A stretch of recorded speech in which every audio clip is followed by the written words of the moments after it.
Hey everybody, welcome to AO Mentor Session with Tom Black. I just wanted you guys to know that I'm looking forward to seeing you all in February here in Nashville. If you haven't signed up, you should. Sean told me we're about to sell out, so let's get those reservations in, and we're going to have a blast. We're going to learn a lot. Everybody is going to be glad they came. Nobody that came has ever told me, oh, it was a waste of my time or my money. So just sign up. Trust me, drink the Kool-Aid. The second thing I want to say is I want to wish everybody a happy Thanksgiving next week. I hope you're with your friends and loved ones and family. And if you don't get a chance to be because of COVID or any other reason, then I hope you'll give them a phone call. It's just important to stay in touch with friends and family. So let's get started this morning. And I have my questions here. And I didn't have any hard ones this week, so that's great, huh? Here's one. Without a team to delegate to and without the budget to hire a full team, how did you get things done when you first started your company and it was just you? Okay? And I don't know who asked that question, but this is the background. I hear many experienced entrepreneurs talk about delegating and only during the things you are great at, and unfortunately it's only me and I'm just starting, so I don't have the team nor the money to hire a full team. I know I can't be alone in trying to understand how to get everything done on a limited budget and it only being me. How did you do it when you were first starting? Is it just a mindset, or where did you go to learn everything to get everything done? Looking for your story. Thanks so much. Well, the easy answer to that is you work 90 hours a week. You work 15 hours a day, 6 days a week, take off Sunday. A lot of times I worked Sunday too. But if you aren't putting in that kind of time, this question is a waste of my time, frankly, because it is not easy. No, being an entrepreneur is not easy. There is no easy answers. I always say easy is overrated, and I believe that it is. So, secondly, you can always get partners in your venture. Find a like-minded individual, become partners, and delegate the work that way. I've done that before in ventures that I've started or co-founded, But there's no easy way. You just have to do it yourself till you have enough money to outsource, and then you should outsource anything that isn't an income-producing activity. I talk to the people I work with, and I always say, what did you do last week that was not an income producing activity? Eliminate it, delegate it, get rid of it. All right? So, anyway, this from Michelle. Hey, Michelle Adams. By the way, if you haven't ordered Christmas gifts yet, you should go on Michelle Adams' Facebook page or her website and go ahead and get your Christmas treat orders in now, because she's going to be slammed at Christmas. And she is a great pastry and cake chef. Okay? Cookies. Question. What ideas do you have for my company to do outreach to customers who would buy my products as gifts for others?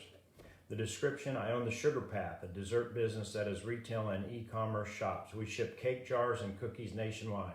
One path I want to take is to do outreach in order to have customers buy my products as gifts for others. How would you get the word out? What organizations or communities or other leads would you outreach to? Thanks, Tom. Well, we talked about this in Nashville, and everybody brainstorming had a lot of great ideas, and if you didn't take notes, shame on you. But, we talked about letting schools use these as fundraisers, right? Give them a sheet of paper, let them take orders, and then you produce what they take orders for, and they get half the money, you get half the money, That's a good idea. Another, it's better than selling candles. Another idea we had was to go to big HR departments and human resource departments in large companies, call on them as gifts for their employees. Greg Burnett has a company that's part of AO, and he sells specialty items like the AO hats and the AO t-shirts we have. I'd identify those specialty products companies and see if they wouldn't like to represent your product to corporate purchasers of gifts and sussies. So those are just some quick ideas, Michelle. But the other thing I'd do is I would do email marketing out the yin yang. This is something I'm going to tell everybody, listen to this, do this. I've had the people that do it, it works. The problem is I don't even have 50% batting average for the people I've told to do this who actually take the time to do it. Shame on you. So go on Facebook, write a direct message, something like this. Hey, it's nice to be friends on Facebook. If you didn't know, I have a dessert company that specializes in cookies and cakes in the jar. If you ever need desserts for an event or as gifts, please let me know. My email is, my cell is. And I promise if you'll do that, you will generate business from it. And it's so easy. It's the only way I've found to monetize Facebook, and actually get something out of it financially. Okay? So, next question is from Dan. Hey, Dan. Razmanovsky. He was that name is part of the Russian royalty, Razmanovsky. And he is a first-generation American, and he served our country. Thank you very much for your service, Dan. And he asked this question. Could you please walk me through some of the steps I need to take to hire a door-to-door salesperson? Okay? So I've worked with some Verizon franchises that sell Verizon services door-to-door. We set up a recruiting system, and then we set up a sales training system, and those businesses are all going. They're up in the greater New Jersey area. There are 4 of them that I work with. So anyway, I can tell you that you're going to have to use ads, and I don't think you want to say door-to-door in the ad, but I think you're going to want to then screen the resumes, or if they don't send a resume, an application. I think your target is going to be kids that, I don't mean kids, but young men and women who have just graduated from college or who've dropped out of college. I think you have an extra challenge with COVID, so you're going to want to print up some flyers or door hangers so that while they're going door to door, they can leave a flyer or a door hanger. We've had good success with that with a lot of the people that have been using door hangers and flyers. Edmund, every time he puts flyers on people's cars outside his stores, he increases his business. We just need to get him to do it more often, right? Okay? And Dan, we can go into that in more detail, but that's just a quick idea of what to do. The most important part isn't recruiting them, it's onboarding them. In other words, training them for success and preparing them for success so that you don't have to constantly be rehiring and retraining, okay? Here is sorry, I skipped a page. Here is a question from Allison. Hey, Allison, how are you? The question is, can you talk to me about qualifying a prospect and how I can do that in my business? So recently she had a lead that I felt wasn't quite right for my company. He used 40 minutes of my time. When he first sent me an email with all the business information, it seemed like a good lead to begin with, but he ended up saying he couldn't afford to pay for services, but he would pay me with a percentage of sales. His product was promising, but he as an owner did not seem like a fit for my company. He seemed like a working relationship, a full-service digital marketing agency passionate about using digital marketing strategies and creative content to help businesses stand out from their competition, generate more sales, and gain brand awareness, okay? So Allison is suffering under a conception that I think a lot of solopreneurs, entrepreneurs suffer from, and that is that everybody is going to say yes. How could they possibly say no to me? Well, in B2B sales, if you're in that sales, the national average is for every 9 people you tell your story to, one buys. 8 don't buy, 1 buys. That means you're going to get 8 no's before you get 1 yes. And so I consider the waste of your time just the price you pay to get to the one who's going to buy. And I don't really think about it as wasting time. I think it as part of the continuum. Sales is a continuum. And here's the ball, and 1 spot on the ball is a yes, and 8 spots on the ball are no's. But you have to get the whole ball. You can't buy just the yes. And so when you look at sales that way, you don't feel like people are wasting your time, you're just on your way to a no. Now that being said, the minute you know they are wasting your time, say thank you very much and move on. I can't speak to this specific situation, Allison, because I don't know the details. I have friends in digital advertising that make a lot of money from co-oping with their customers. They take a percentage and the customer gets a percentage. But I can't make a decision about this one in particular or what kind of businessman he is. But in general, I would say this: you're better off getting paid than waiting on him to make a sale for you to get paid. Okay? But if you don't have anything else to do and you believe in the product, and if you were an entrepreneur, you would start a business with that product, why not? Next is from Stephen Davis. Hey, Stephen. And Stephen wants to know what my advice is regarding how to handle prospects that are solely focused on price. SUD Consulting specializes in human resources, workers' comp, and financial issues that companies face. We represent multiple personal employment organizations, that's PEOs. The reason I'm asking this question is I'm currently dealing with a prospect who is solely focused on price, regardless of value. The prospect is a sizable company that has great influence in their industry. Obviously, you can only reduce a price so far, but what is the best way to manage this situation? I do not want to lose a prospect and potential future referral business. Okay, so I know this situation very well because we've talked about this situation. But in general, the cost issue, if it's verbalized by the prospect, then it's much harder for you to solve the problem than it was had you verbalized the situation before they brought up price. In other words, I always like to say we are not the low-cost provider early in the process. I like to say we are not the lowest price of entry. There'll be somebody that is the lowest price of entry for a PPO for your company. And if that's the only thing you care about, we probably are not going to win that. However, we are the low-cost provider. You see, the cost of this product for you, Mr. Businessman, it isn't just the entry price. It's also the quality of the product. Does it take care of your employees? And the quality of the service. When something goes wrong or there's a question, do you get served properly? And so if quality of the product and quality of service are not as important to you as price, then we probably aren't going to win. Let me just ask you this: are you a price? That's what I would ask early in the sales process, and I would get to the low-cost provider versus the cheapest entry price. And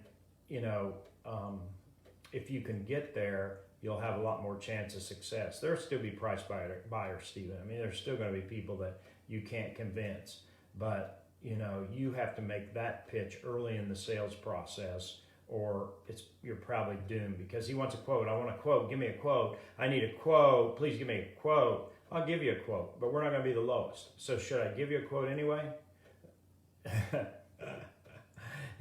Don't be afraid to do the takeaway. The reason I ask is because we are never the lowest price. Well, maybe we are sometimes. But the truth of the matter is we are the low-cost provider, and this is why. Okay, that's why so many trucking companies have chosen to work with us. Okay, next. How do I know if I'm advertising in the right place and whether or not I'm getting a good return on my marketing investment? The background is I'm a garage door installation and service company, and I'm currently advertising through Angie's List, Facebook ads, and Google ads. Currently have a media ad company handling the Facebook and Google ads. Angie's List provides leads. So I'm really familiar with Angie's List and Google ads and Facebook ads. I work with other entrepreneurs, lots of them that use that media to advertise in, and they get good results sometimes, and sometimes they don't. But the ones I work with that use Angie's List, they basically set a budget, and they get the leads based on the budget that they spend each month.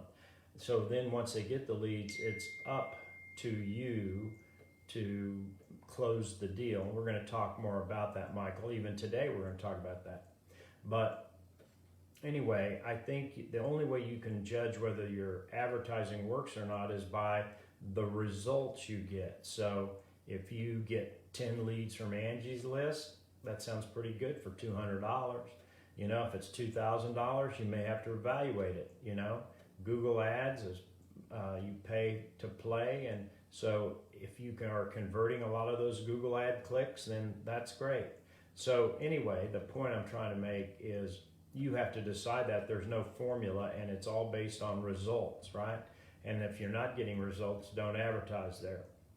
Your company is too small to worry much about branding from that standpoint, and I think there are better ways to brand than Google Ads or Angie's List or Facebook, okay? Especially in a market your size, Philadelphia, okay? Next question is from Christopher Joseph. Have you heard of Amway e-commerce businesses? If so, what are your experiences with them? And if I get in multi-level marketing, how should I determine if it's right for me? And then he gives this long explanation of somebody he's trying to partner with. And, basically he says that this guy's going to show him exactly how to do it and connect him with the right people. And he'll be retiring in 6 years, so he's going to turn the business over to Christopher. Christopher's asking for a recommendation going forward to deal with him. Well, I would just say this. Every multi-level marketing company that I've been associated with doing sales training or sales management training has the same formula for success. 90 hours a week. They're just not giving the money away, Christopher. I wish they were. I wish I could tell you, hey, have you heard about this? It's easy money. I just don't know about anything like that. Can you build a large business with Amway? Yes. Can you build a large business with Rodan and Fields? Yes. I know a woman who makes over $1 million a year here in Nashville with Rodan and Fields.